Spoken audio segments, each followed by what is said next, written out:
What is the date? What is the date? February 4th, right?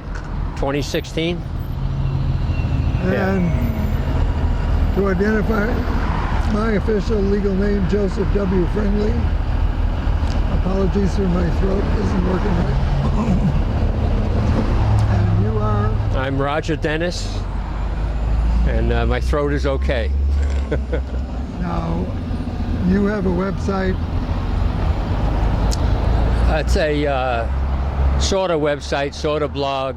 You know, I haven't done a tremendous amount with it, but it's called It Is Time To, the number 2, the numeral, at blogspot.com. I think that's it. I was very impressed with the amount of detail you give to your hopes. Yeah.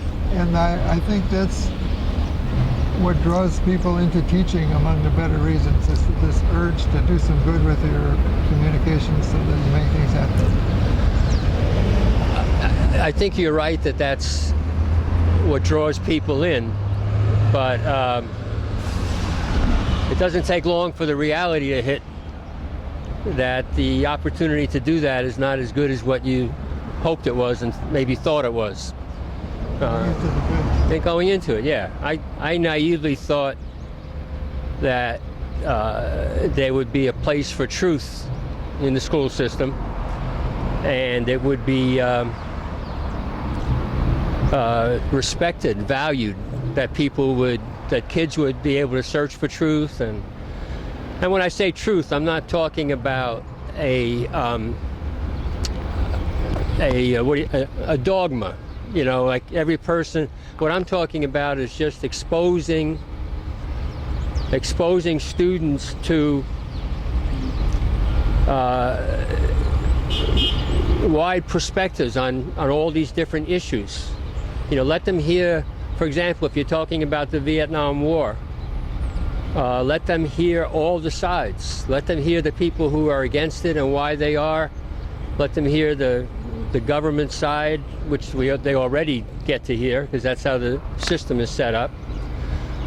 But about all these issues, racism, police brutality, any kind of social justice issues or human development issues, kids should be able to hear all sides of things, and they should be encouraged to think for themselves. And you know, we need to be teaching communication skills. We need to teach kids how to listen, teach kids how to say things assertively rather than aggressively or timidly. You know, to me, I mean, that's what I got into. I got into teaching, what I really got into teaching initially for was because I had learned a lot of things in Harlem. I had learned that the problems that exist in Harlem were primarily the result of white institutional racism. And you know, I never knew that before. I grew up in a Long Island community that was 99+% white. And I grew up being told and believing that the U.S. was a great country, that we are a country where there's liberty and justice for all. I believed it. I was proud of it, and in fact, I was class president, and so as such, I made a speech at graduation, and my speech was about let's become great citizens of this great country. Now, a year later, after moving into New York to go to college, I went to Columbia. Being in New York City and enjoying the idea of, not only the idea, but I would go around to different communities and just meet people, talk to people, listen to people. And I used to take a penny and flip it up on the subway map, and wherever it landed, I would go hang out. And so I learned a lot. I learned that the U.S. is not a country where everybody has justice and equality and all that kind of stuff. I started to learn the perspective of black people in the black and white situation. And it was eye-opening. It was eye-opening. It was discouraging. It was frustrating. I was angry. Like when I was 19 and 20 and 21, I was really angry. I was angry about the fact that I've been lied to. It meant a lot to me to be proud to be an American, so-called American. I don't like using that word because well, not just that, but I mean, Canada is America, Mexico's a part of America, so I don't really like the fact that we kind of usurped it in this country. But for the purpose of the conversation, I was proud to be an American, and when I found out that Uncle Sam had lied to me, in essence, it really threw me for a loop, really. So I was angry. I had to sort through all that. I was ashamed of being white for a while, What? Oh, yeah. Uncle Sam is a big bully, right? Yeah, exactly. Exactly. And I used to use that in school. Yeah, never. No. I got banned in 5 high schools in Long Island, actually, when I was substitute teaching. Anyhow, but yeah, interruption. Yeah. I used to. I mean, the way I used to describe it before I even realized how much of a bully the United States is. First, I just saw the racism piece. Oh yeah. And then I saw the immorality of the Vietnam War. How did you discover that? I don't even remember. It wasn't right away. It was sort of like you had clues and you had to put it together. It was a process, yeah. You had to search for truth.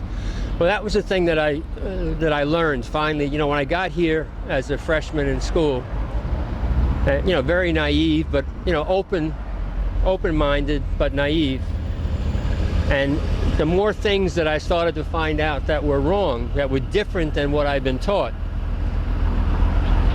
the more I realized that I have to search for truth. The media, the mainstream media, is not going to tell it to you. The curriculum that we learned in school and teach in school doesn't tell it to you. It doesn't allow you to learn it. It does not allow you to learn it. Anyway, so little by little, I realized that you got to search for it yourself, and you don't always know. You got to figure, you got to read things and listen to things and talk to people and then kind of take it into your system and weigh it out and figure out what you feel, what you think, and then always be open to more new information coming in, because you never, I'm 72 now, I'm still learning things. You never get all the answers, you just know a little more than you knew yesterday or last year. Hey, wait a minute now wait, I do go past that point. Just past the 72 or past the idea of, so what do you do about it? I mean, what you're doing about it is promoting mental activity in the direction, how would you describe it? Replacing our government somehow? The way that I would say it, yeah, I mean, in a way, like I feel in a real democracy. This is not a democracy, as you know. In a democracy, there is a respect for truth.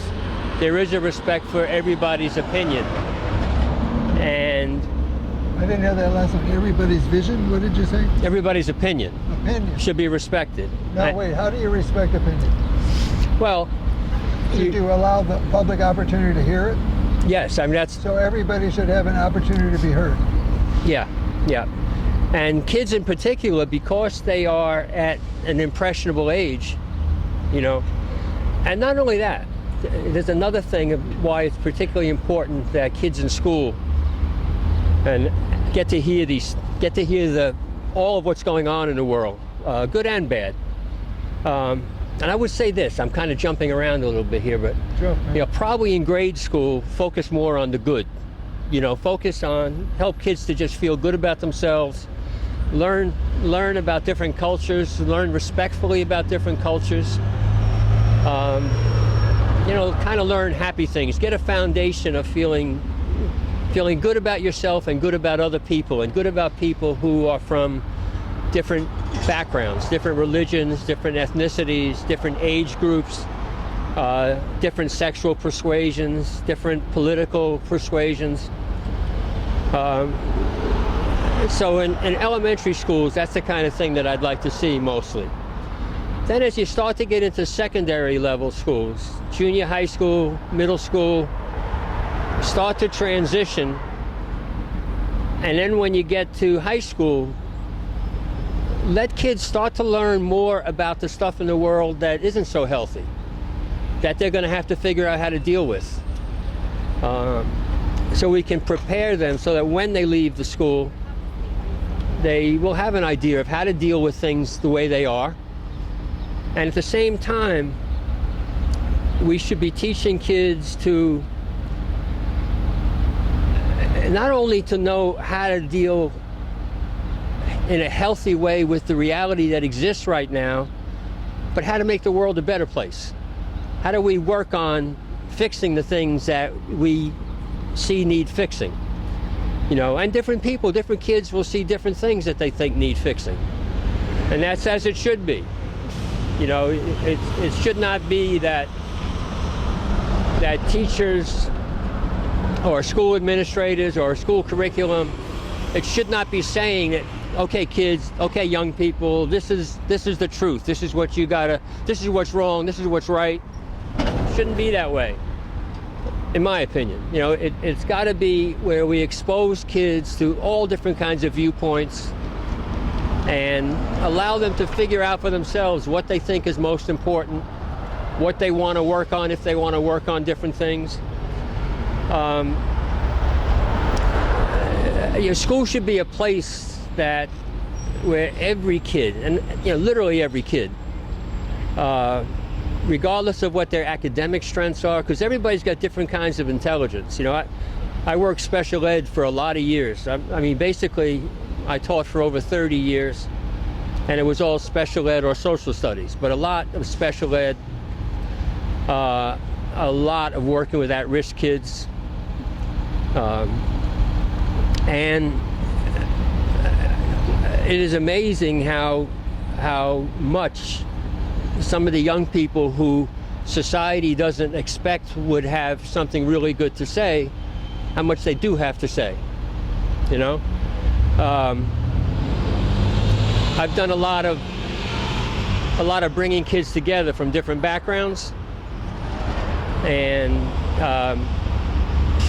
this included kids who were like academically really sharp, and it also included kids who were like special ed kids whose academic scores were very low.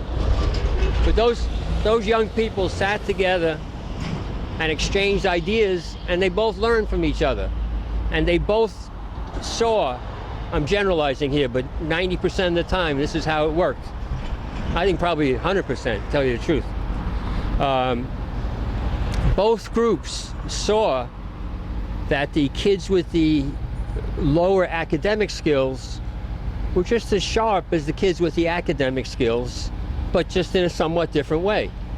In some cases, like a lot of the inner city kids,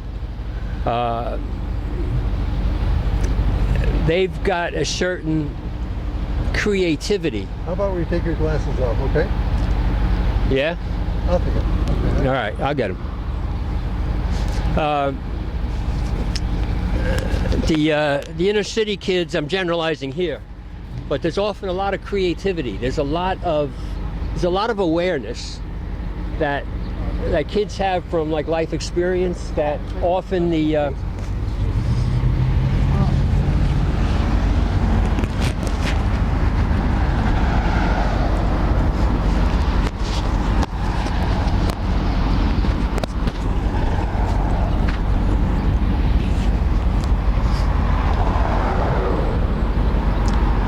So there's a lot of awareness that kids have from life experience, even if they're not particularly book oriented. When they're appreciated for, like, they feel that you let them know, like. Yeah, absolutely. Yeah, I mean, it's really important. Like, you know, when you bring groups of kids together, and even if you don't bring them together, if you're just working as a teacher with your own class, it's very important to validate young people, you know, and you have to help them see, in my opinion, you have to help them see where they've been lied to. You know, they've been like a lot of the special ed kids in particular, or the kids who don't do well academically, they think they're dumb. Because in our society, if you don't score high, you're considered less intelligent than the guy who does score high. And people connect that with less worthwhile. And, you know, and then kids are growing up thinking that, well, I'm not good enough. You know, it's ironic because the other kids are thinking that too in a different way, but that's another conversation. But if I'm working with, let's say, the special ed kids, the kids with the low academic scores, I'm constantly reminding them that they've got, in different ways, just as much to offer as the other kids. And that's why I like bringing kids together from different backgrounds, because both groups end up seeing that. Now, when they feel validated, you see it in their overall well-being. They walk different. Yeah, absolutely. They make different faces. Yeah, yeah. There's a confidence level. They do better. I'll give you an example. One of the things that I did throughout my teaching career, most of the time it was really challenging to get anything done, you know, because your supervisor, he or she's trying to protect his or her job, so you got to do, you know, they've got to have their teachers doing what they're told, you know. So it was difficult. It was difficult for me, and it was difficult dealing with me, you know. I was not easy with my supervisors, because I was always trying to give kids what I thought they needed, which was more oriented to self-esteem and communication skills and seeing that you are worth something, you know, more than, you know, multiplication tables or memorizing the 3 pieces of the Magna Carta. I mean, what the fuck is that? You know, like, sorry. But, so anyway, it was always a challenge for me to do what I wanted to do within the system, what I knew the kids needed. And it was, like I said, to be honest with you, I was not easy for my administrators. So I was wanting to do what I felt the kids needed. There was always that friction. But anyway, I went off on a tangent a little bit. But what I always did with young people is I always respected every single one of them. I made sure, like in my class, I said, no, you can't do that in my class. So this class is about respect. Whatever you might do outside, I might not like it, but, you know, whatever you do, you do. In here, you can't be disrespecting each other. Not allowed. So it was always like that. Now, if you didn't do that, they had already developed tribal custom? Yeah, I mean, kids would come into it. Now, I have to say this. Let me be clear on this. The only time that I could effectively do that and create that kind of atmosphere was in those few times, probably, and I say few times, it was probably in my whole teaching career, maybe 10 or 12% of the time was I able to run a class or a program the way I knew it needed to be run. So that's pretty bad, you know. The rest of the time, when I had a set curriculum that I was forced to teach, I'll be honest, I wasn't a particularly good teacher. If I was myself bored with the subject, and if I were not allowed to give my perspective, not so much my perspective, but the other perspectives, right? If I just had to teach something the way the book said it and was not allowed to bring in other perspectives, I wasn't good with that. You know, I was only good when I was allowed to respect the kids and respect truth and search for truth and encourage them to search for truth and their own truth, not mine. Then everything worked right in your brain and the words flowed nice? Yeah. There was a natural flow. There was a collaboration, you know. Like the first time that I had a chance to test that in a structured way. Like I started substitute teaching in early 1969. I had worked in Harlem, and I saw that I needed to go back to my own community and teach about the racism that my community didn't know about. So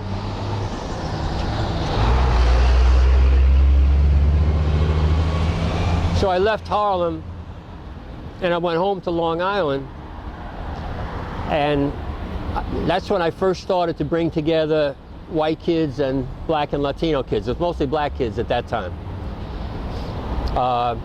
And what I did, I stayed at my mother's house, so she let me stay rent-free because she liked the work that I was doing, and she supported that.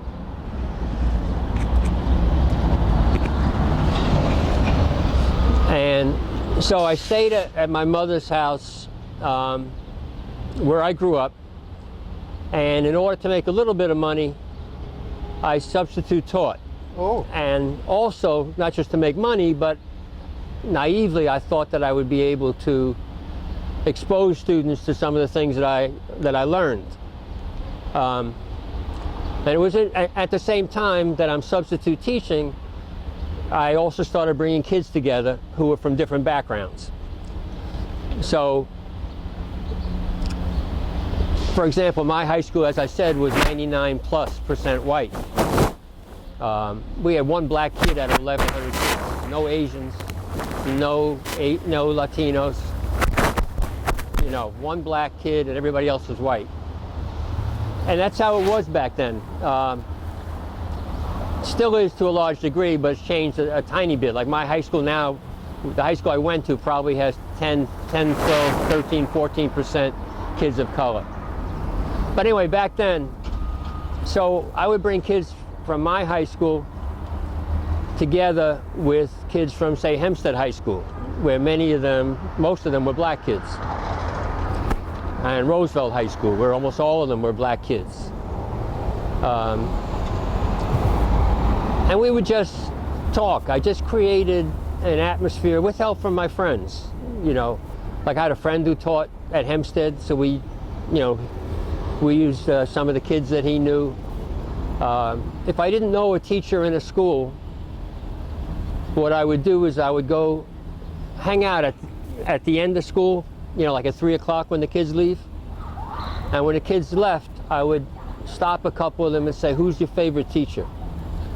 And usually the favorite teacher was the one who was more open, you know, that was the teacher who would be very interested in having his or her students meet kids from another area. So by doing that, I would find a group of 15 or 20 kids from each of these schools. I ended up with probably 6, 7, maybe 8 high schools doing this. You know, some predominantly white, the others predominantly black. And it was good. We just created a safe environment that had kids talk with each other, share ideas, see what they wanted to do as a group. Sometimes they wanted to do street theater. Sometimes they wanted to march in the Memorial Day parade and protest, you know, whatever things that they wanted. So at the same time, I'm substitute teaching. Now, here's where my naivety, you know, really kicked me in the face. And I probably shouldn't have been so naive because, you know, as I said before, when I was in high school, what I learned about my country was that it's a great country and there's liberty and justice for all. And I didn't learn all the wrong stuff that was going on. I didn't learn, you know, about all the military incursions that the United States has done.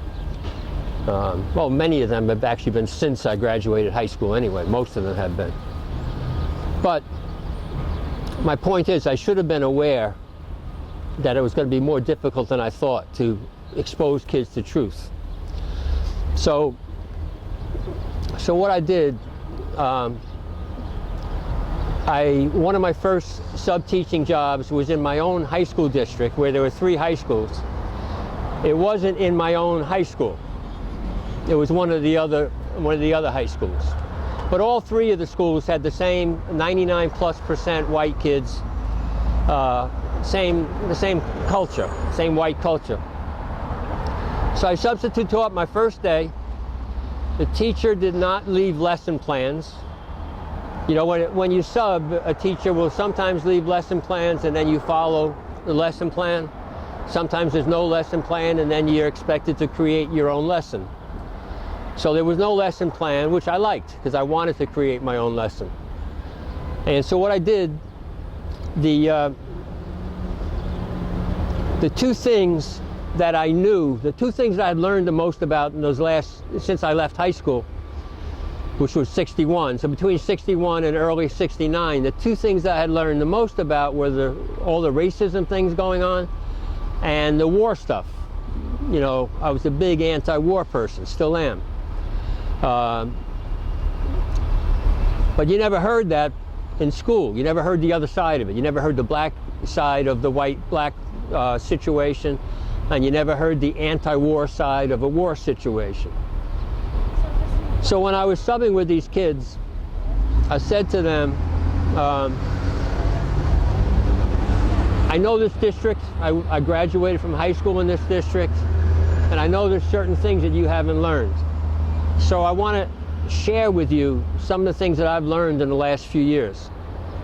Now I don't want you, and I was always like this, I don't want you to think the way I'm thinking. I'm not trying to make you think the way I think. All I want to do for you is let you hear the other side of it, or at least part of the other side of it. I mean, this is a 45-minute period. I can't let you hear the whole other side. But I want to share with you what I can about what for example, the racism piece from the perspective of the people who I met when I worked in Harlem, and the anti-war side of the Vietnam situation. I just want you to be exposed to it. And so I started, you know, I would tell them some of the things I had learned. Then we'd start to have a discussion. And always when I have a discussion, I respect everybody's viewpoint.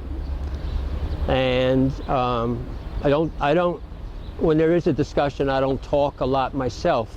It's more like, okay, Stephen, what do you think about what Joanne just said? That kind of thing. And I try to encourage everybody to speak without forcing them. You know, I'm not going to force somebody to speak, but I try to encourage them to. But at any rate, in these classes, the kids got really turned on to the idea of at least hearing the other side. So here's what happened. Right at the end of the morning period, just before going to lunch, a kid comes up to me and he said, the whole school's talking about your class.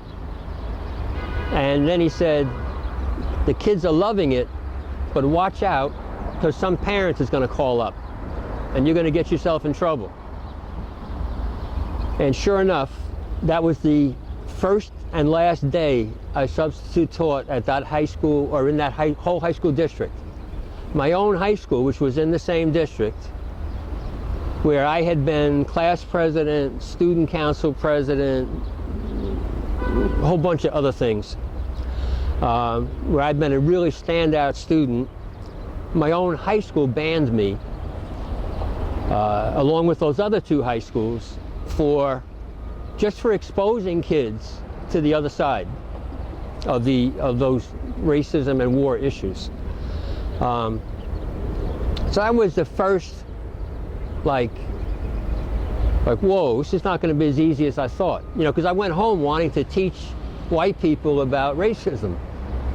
And I'm thinking, well, you know, that would be a good way to do it. Well, you can't do it too well. First and last class. First and last day. One day, I never got called back in that district. It must have been such a wonderful class. You were inspired, huh? Yeah.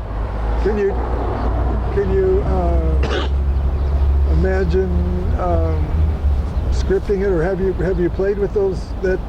Have you wondered about it, or preserved it, or What do you? I don't know. I mean, from a producer standpoint, like, can you please now perform that class for us? You know? What were those 45 minutes like? Oh God. I don't know. It was just kind of what I just said. I just said, like, I'll go back. What was the interaction? You felt like they just came alive? You could feel them, or you didn't have that much experience, but No, you could see, because they were very attentive. Uh-huh. First of all, when you substitute teach, you don't usually have a struggle. Yeah. You don't have attentive students. Right. It's a real struggle, and that was not the case at all. It was like they were all totally with you, listening with me, hearing it, asking questions. They were engaged. That's why when this kid said the whole school was talking, I'm sure that was an exaggeration, but a lot of kids were talking about it. And they were talking about that they loved this class. They would finally learn something, or What year was this? 69? This was 1969. Yeah. I also broke up a fight which is interesting, because this was not a school where a lot of fights happened. But the reason I say that is because I did this, that'd be all the more reason why you'd think they'd want me back. Because I'm in the cafeteria. I just walked into the cafeteria, and there's two students having a fight about halfway across from where I am. And I just ran. I was in real good shape then. I was an athlete. I was strong. I was fast.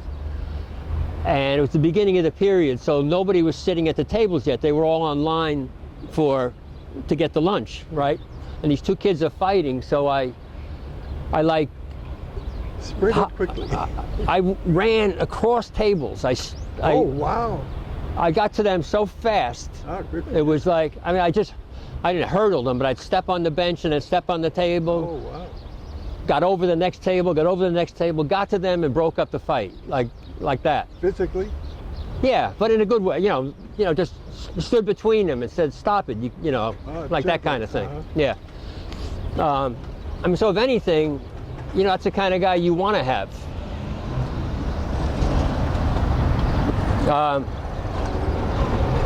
But because I had exposed kids to the racism piece and the anti-war piece, that was it. I never got called to that school. I never got called to my own high school or the other school in the district. And there was another situation that happened. Was it a right-wing, left-wing thing? Was this controlled by, at that point, were you oblivious of the political situation? Well, first you'd assume that there's some insulation of the politics from the school system. You wouldn't see that coming. Yeah, I had no idea how the political system and the schools were so intertwined, I really did not have that idea. And so another thing that happened soon after that, I ended up being banned in 5 high schools. The other 2 happened on the same day. They were 2 different districts. So I say 5 high schools. In each of those districts, I was banned in all the schools, period. High school, elementary, middle school. The way the other one happened, there were these two schools that I substitute taught at. Should I mention the towns or not? Yeah. All right. So one of them was Freeport High School, or Freeport School Districts. I taught at the high school and the middle school. And the other one was Seaford High School. Seaford was also, like my school, almost entirely white. In fact, it might have been entirely white. Freeport was mostly white at that time, but with a, 15 or 20% population of kids of color, something like that. So I subbed at both of those districts, and I was a good sub. I was usually called to take the toughest classes, the ones that the subs had the most trouble with. Because I was young, I was strong, I was fit, I was an athlete. I had a afro, almost, not quite an afro, but like a white man's version of an afro. Now wait, what did the hair say? That this guy is different, you know, that he's maybe more like us than... He didn't cop to the establishment. Yeah, probably something like that. So anyway, so these two schools I subbed at. The principal at Freeport, he was a good man, a man named Mr. McElroy, who I remember reading about him when he died. I don't remember when it was, but I always liked him. But he was very different than me. He was a real hawk, a real pro-America. I knew that. And even though I knew that, you know, I also knew that most of the principals out there were probably pretty much like that. But in his case, I forget how it happened that I ended up really seeing it. Anyway, so I knew that. I also, I think I knew that his kid played basketball for Seaford, this other school district that I was subbing at. So anyway, I was also subbing at Hempstead High School, which was had a lot of black kids. I ended up doing a special project there, which was real interesting. But this was before that. But anyway, so I knew kids at Hempstead. Hempstead was one of the schools that I had in my project where they were getting together with kids from Mepham and Calhoun. So I had a strong interest in Hempstead, and they had a good basketball program. And one of my friends was their coach. So Hempstead was playing basketball this day against Seaford, at Seaford. And so I go to the game, and I walk up into the stands, and I see Mr. McElroy there, the principal at Freeport. He's there because his son is playing for Seaford. And I know that he is a kind of hawkish guy, you know, a real pro-America guy. And like I said, I liked him, you know, even though I disagree with him politically. I'm the kind of person, I don't have to, in the beginning this wasn't the case. In the beginning, if I didn't agree with you politically, I couldn't like you. And I learned that that was wrong. So at this point in time, I wasn't like that, and I mean, I was fine. I could totally disagree with you and still respect the fact that, you know, I could like you. So I liked Mr. McElroy. So I said hello to him, sat on the bench pretty close to him. I mean, not right there, but nearby where he could see me. And then they played the national anthem. Well, back in that day, I could not stand when the national anthem played. I could not. Even now, sometimes I don't. Back then, I felt so strongly. I had learned so much about what the United States is doing. You know, I had learned about all the hypocrisy. I used to say that Uncle Sam's middle name is hypocrisy. Wow. Because, you know, we say we're about justice and equality, and I had learned that it was fucking bullshit. You know, I was angry. I had learned about how corrupt the Vietnam War was. You know, and what I saw was, if you stand for the Pledge of Allegiance or you stand for the national anthem, those are two things which, to me, they're being used to indoctrinate people, to brainwash people into supporting what our government is doing. You know, and I'm not a hypocrite. I couldn't, you know, I can't pledge allegiance to a country saying that we're about liberty and justice for all when I know we're not. And anyway, so I did not stand. I stayed seated when the national anthem played, and Mr. McElroy was right there. Obviously, I knew he was going to see me. I figured that my days at Freeport were finished, and sure enough, they were. I never got called at Freeport again. And as I said, I was one of their better subs. They used to, you know, call me a lot, the high school and the junior high. So I got banned in that whole district. And because his son played for Seaford and he knew all the Seaford people, I got banned in Seaford too. So that one game, I got banned in Seaford High School, Freeport High School, and all the middle schools and elementary schools in both districts, just for not standing up for the national anthem. At a basketball game? At a basketball game, at a public basketball game, yeah. And how close were you seated? To McElroy? 15 feet away, maybe, you know? So, you know, because the other thing had happened already where I got banned in my own high school district, I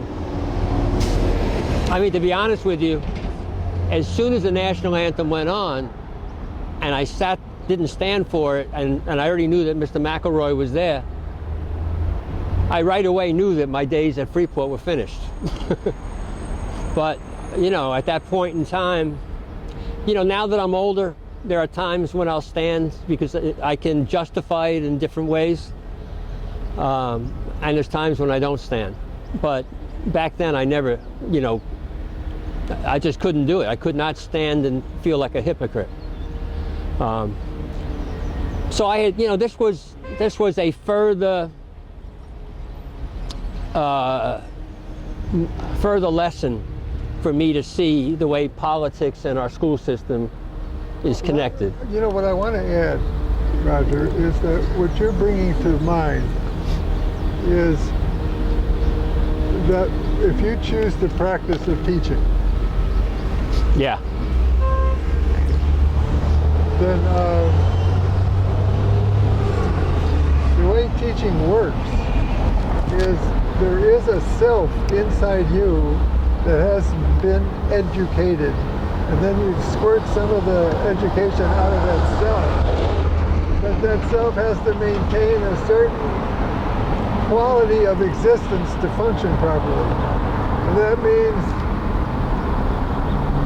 not violating your conscience, and if that requires not standing, hello, you don't have a choice, otherwise your teaching instrument starts not working right. Yeah. You know, I think it's what you're bringing up reminds me that there's no real right and wrong in a way with that, in the sense that